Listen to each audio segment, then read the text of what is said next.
Ashiq, G Sudhakaran CPM-ന്റെ സമുന്നതനായ നേതാവായിരുന്നു G Sudhakaran. ഒരു ഘട്ടത്തിൽ CPM-ൽ പിടിച്ചു നിൽക്കാൻ കഴിയില്ല, CPM അത്രത്തോളം അദ്ദേഹത്തെ വേട്ടയാടുന്നു, അപമാനിക്കുന്നു, അദ്ദേഹത്തെ അവഗണിക്കുന്നു എന്നുള്ള ആരോപണങ്ങളെല്ലാം ഉന്നയിച്ചുകൊണ്ട് അവിടെ നിന്ന് പടിയിറങ്ങിയ ആളാണ് ജി സുധാകരൻ എന്ന് പറയുന്നത്. അദ്ദേഹം ഇപ്പോൾ ഉന്നയിക്കുന്ന ഒരു കാര്യമുണ്ട്. 62 സീറ്റിൽ നിന്ന് പാർലമെന്റിൽ എങ്ങനെയാണ് CPM 6 സീറ്റിലേക്ക് ചുരുങ്ങിപ്പോയത് എന്നുള്ള ചോദ്യമാണ് അദ്ദേഹം ഉന്നയിക്കുന്നത്. അപ്പോൾ അതിന്റെ വാല് പിടിച്ച് പാർലമെന്റിൽ അങ്ങനെയെങ്കിൽ നിയമസഭയിൽ എങ്ങനെയാണ് 99-ൽ നിന്ന് 35-ലേക്ക് പോയത് എന്നുള്ള ചോദ്യം പൊതുജനം കുറെ നാളുകളായി ചോദിക്കുന്നുണ്ട്. അപ്പോൾ ജി സുധാകരൻ ഒരു ഘട്ടത്തിൽ പാർട്ടി വിട്ടുവന്നപ്പോൾ അദ്ദേഹത്തെ അധിക്ഷേപിച്ച വാക്കുകളൊക്കെ നമ്മൾ കേട്ടിട്ടുള്ളതാണ്. അപ്പോൾ പാർട്ടിയെ വിമർശിച്ച് ഇപ്പോഴും അദ്ദേഹം തുടരുകയാണ്. ഇനിയെങ്കിലും പാർട്ടി തിരുത്തലുകൾക്ക് വിധേയമാകുമെന്ന് വിശ്വസിക്കുന്നുണ്ടോ? നമ്മുടെ നാട്ടിലൊരു ചൊല്ലുണ്ട്, കൂടെ കിടക്കുന്നവനെ രാപ്പനി അറിയുമെന്ന്. അതായത് CPM-ന്റെ യഥാർത്ഥ സ്വഭാവം അറിയുന്ന ഒരു നേതാവാണ് ജി സുധാകരൻ. അതായത് ഒന്നാം പിണറായി സർക്കാരിൽ ഒരു മന്ത്രിയായിരുന്ന അദ്ദേഹം ഇപ്പോൾ പിണറായി വിജയൻ പ്രതിപക്ഷത്തിരിക്കുമ്പോൾ അദ്ദേഹം പ്രോ ടൈം സ്പീക്കറാണ്. അതാണ് അദ്ദേഹത്തിൻ്റെ ആ ഒരു എത്തിക്സിനും അല്ലെങ്കിൽ ആ ഒരു കമ്മ്യൂണിസത്തിന് അദ്ദേഹം നൽകിയ വിലയ്ക്കും ജനങ്ങൾ നൽകിയ ആ ഒരു ആദരവാണ് ഇപ്പോൾ അദ്ദേഹം ആ ഒരു വിജയിച്ച നിയമസഭയിൽ ഈ പിണറായി വിജയൻ ഓപ്പോസിറ്റ് ഇരിക്കുന്നത്. ഈ പിണറായി വിജയൻ്റേതായിട്ടുള്ള ഒരു കോർപ്പറേറ്റോ അല്ലെങ്കിൽ ഏകാധിപത്യമായ പരമായിട്ടുള്ള തീരുമാനങ്ങൾക്കോ അല്ലെങ്കിൽ ആ ഒരു CPM-നെ വളച്ചൊടിക്കുന്ന ഒരു വ്യക്തിപൂജയിലേക്ക് ഒതുങ്ങിയ CPM-ൽ നിന്ന് പുറത്തു വന്ന ഒരു വ്യക്തിയാണ് ജി സുധാകരൻ. അതെ, ഇപ്പൊ ഈ ജി സുധാകരൻ പാർട്ടി വിട്ട് വരുന്ന ഘട്ടത്തിൽ ഇപ്പോൾ ജി സുധാകരന്റെ കാര്യമായിക്കോട്ടെ, അല്ലെങ്കിൽ കൊട്ടാരക്കരയിൽ ഐഷ പോറ്റി ആയിക്കോട്ടെ, അതുപോലെ PK ശശി, TK ഗോവിന്ദൻ, ഈ നേതാക്കളെല്ലാം തന്നെ പാർട്ടിയിൽ നിന്നുകൊണ്ട് തന്നെ ഇത്തരം പ്രശ്നങ്ങൾ പാർട്ടിയിൽ ഉണ്ട് എന്ന് പറയാൻ ധൈര്യം കാണിച്ച വ്യക്തികളാണ്. ഇപ്പോൾ പാർട്ടി സെക്രട്ടറിയോട് അല്ലെങ്കിൽ മുൻ മുഖ്യമന്ത്രിയോട് നേരിട്ട് പോയി ഇത്ര പ്രശ്നങ്ങൾ ഞാൻ നേരിടുന്നുണ്ട്, പാർട്ടിയിൽ എന്നെ അവഗണിക്കാൻ ശ്രമിക്കുന്നുണ്ട് എന്നുള്ള പ്രശ്നങ്ങൾ ഉന്നയിച്ചിട്ടുള്ളവരാണ്. ഇതൊന്നും കേൾക്കാതെ ഒരു ഘട്ടത്തിൽ അവരെ തഴഞ്ഞവർ തന്നെ ഇവർ പാർട്ടി വിട്ടു പോകുമ്പോൾ അല്ലെങ്കിൽ അവരുടെ എനിക്ക് ഇത്ര വിലയാണുള്ളത്, എനിക്കത് പാർട്ടി തരുന്നില്ലെങ്കിൽ എനിക്ക് പാർട്ടിയെ വേണ്ട എന്നുള്ള നിലപാടെടുക്കുമ്പോൾ അവരെ വേട്ടയാടാൻ ശ്രമിക്കുകയാണ്. ഇപ്പോൾ ഈ പറഞ്ഞ ജി സുധാകരന്റെ കാര്യമാണെങ്കിൽ പോലും നമ്മൾ എപ്പോഴും പറയുന്നതാണ്, CPM-നുള്ളിലെ കോക്കസ് ഗ്രൂപ്പ് തന്നെയാണ് പാർട്ടിയെ ഇത്രയും അധപതനത്തിലേക്ക് നയിച്ചത്.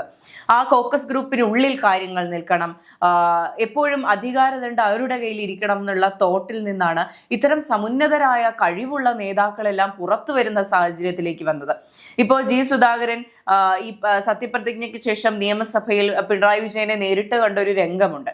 അവർ വളരെ സ്നേഹത്തോടെ, വളരെ അങ്ങോട്ടും ഇങ്ങോട്ടും പരസ്പര ബഹുമാനത്തോടെയുള്ള ആ ചിത്രം കണ്ടപ്പോൾ ഇടതുപക്ഷ സൈബറിടങ്ങൾ അതിനെ ആഘോഷിച്ചിരുന്നു. കണ്ടോ, ഇപ്പോഴും പിണറായിക്കൊപ്പം തന്നെയാണ് ജി സുധാകരൻ. പക്ഷെ അല്ല, ജി സുധാകരൻ എന്ന് പറയുന്ന വ്യക്തിയുടെ പേഴ്സണൽ ഇന്റഗ്രേറ്റഡ് ആയിട്ടുള്ള അദ്ദേഹത്തിന്റെ പേഴ്സണൽ സ്വഭാവം, അദ്ദേഹത്തിന്റെ ആ ഒരു കോർ വാല്യൂസ് മാത്രമാണ് അദ്ദേഹത്തെ കൊണ്ട് ഒരു പരിചയമുള്ള ഒരു വ്യക്തി അല്ലെങ്കിൽ ബഹുമാനിക്കുന്ന ഒരു വ്യക്തിയെ, രാഷ്ട്രീയ ജീവിതത്തിൽ ഒപ്പം ഉണ്ടായിരുന്ന ഒരു വ്യക്തിയെ കാണുമ്പോൾ ബഹുമാനിക്കാൻ തോന്നുന്ന ഒരു ജസ്റ്റർ കാണിപ്പിച്ചത്.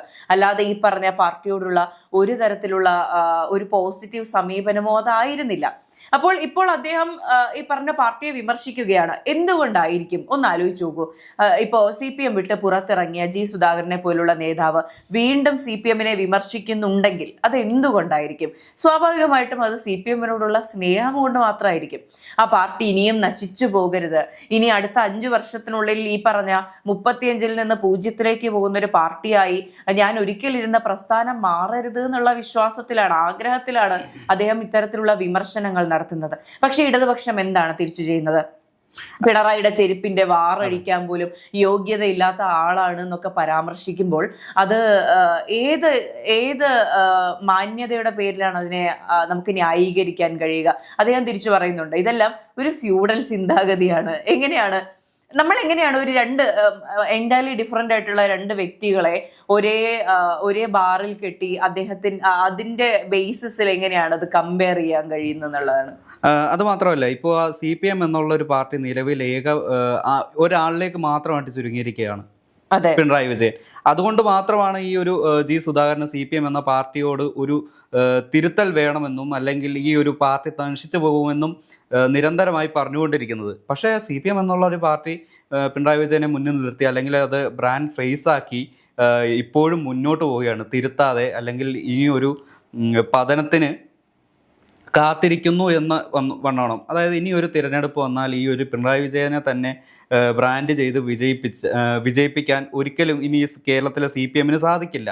ഇപ്പോൾ ബംഗാളിൽ TMCക്ക് സംഭവിച്ച പോലെ തന്നെ, അല്ലെങ്കിൽ തമിഴ്നാട്ടിലെ DMKക്ക് സംഭവിച്ച പോലെ തന്നെ കേരളത്തിലെ CPM പിണറായി വിജയൻ എന്ന ഒരാളിലേക്ക് കൊണ്ട് മാത്രം ചുരുങ്ങിയതുകൊണ്ട്, അല്ലെങ്കിൽ വ്യക്തിപൂജ അല്ലെങ്കിൽ വ്യക്തിയാരാധന നടക്കുന്നത് കൊണ്ട് മാത്രം CPM ഏറെ അധപ്പതിച്ചിരിക്കുകയാണ്. അത് മാത്രമല്ല, ഈ പിണറായി വിജയൻ ഒരു കാലത്ത് പറഞ്ഞിരുന്നു, ഈ CPM-ൽ വ്യക്തികളല്ല, CPM എന്നുള്ള പാർട്ടി തന്നെയാണ് വലുത്, അങ്ങനെ തന്നെ ആയിരിക്കണമെന്ന്. പക്ഷെ അദ്ദേഹം ഈ ഒരു CPM-ന്റെ നേതൃത്വം ഏറ്റെടുത്തോടെ, അല്ലെങ്കിൽ കേരള മുഖ്യമന്ത്രി ആയതിനു ശേഷം അദ്ദേഹത്തിന് വേണ്ടിയുള്ള അപദാനങ്ങളും വാഴ്ത്തിപ്പാട്ടുകളും എല്ലാം സജീവമായിരുന്നു. നമ്മൾ ആ കഴിഞ്ഞ കോവിഡിൻ്റെ കാലത്തുള്ള ആ ഒരു മെഗാ തിരുവാതിരയിലെല്ലാം കണ്ടതാണ്. മാത്രമല്ല, കഴിഞ്ഞ തിരഞ്ഞെടുപ്പിൽ അദ്ദേഹത്തെ മാത്രം ബ്രാൻഡ് ചെയ്തുള്ള CPM LDF എന്ന പാർട്ടിയുടെ പരസ്യം, അത് CPM-ലെ തന്നെ പലർക്കും അതൃപ്തി ഉണ്ടെങ്കിലും അത് പുറത്തു പറയാൻ, അല്ലെങ്കിൽ ആ ഒരു പാർട്ടിയിലേക്ക് ആ ഒരു പരാതി എത്തിക്കാൻ ആർക്കും ധൈര്യം ഉണ്ടായില്ല. കാരണം അത്രയ്ക്കൊരു ഹൈറ്റിൽ, അല്ലെങ്കിൽ CPM-നേക്കാൾ മുകളിലായിരുന്നു ഈ ഒരു പിണറായി വിജയൻ കസേര വലിച്ചിട്ടിരുന്നത്.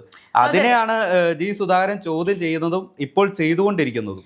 അതെ, ഇപ്പോ ഈ പറഞ്ഞതുപോലെ പിണറായി വിജയൻ CPM-നോ അല്ലെങ്കിൽ ഇടതുപക്ഷത്തിനോ, അല്ലെങ്കിൽ ഇപ്പുറത്തെ കോൺഗ്രസിന്റെ കാര്യം എടുത്തോട്ടെ, BJP-യുടെ കാര്യം എടുത്തോട്ടെ, ഈ പറഞ്ഞ UDF മുന്നണി, ഐക്യജനാധിപത്യ മുന്നണിയുടെ കാര്യം എടുത്തോട്ടെ, ഏതൊരു മുന്നണിയും ഏതൊരു പാർട്ടിയും പ്രവർത്തിക്കുന്നത് ഒരു വ്യക്തിയുടെ പേരിലല്ല.